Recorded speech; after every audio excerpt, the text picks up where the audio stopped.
welcome to Pearls of Wisdom video tutorials. My name is Jennifer. I'm the owner of Pearls of Wisdom Co., owner of Mainline Pearls.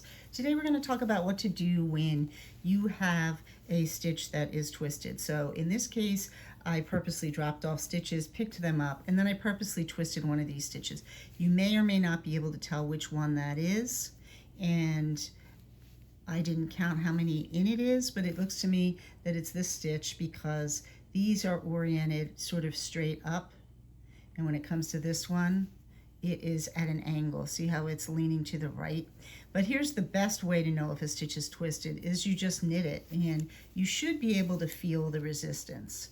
So I'm knitting along, and my project is dragging down. Okay, there we go.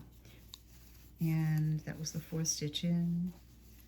2, 3, and I get to that stitch and I go to knit it, and you can just feel that it's tighter. It doesn't feel the same way.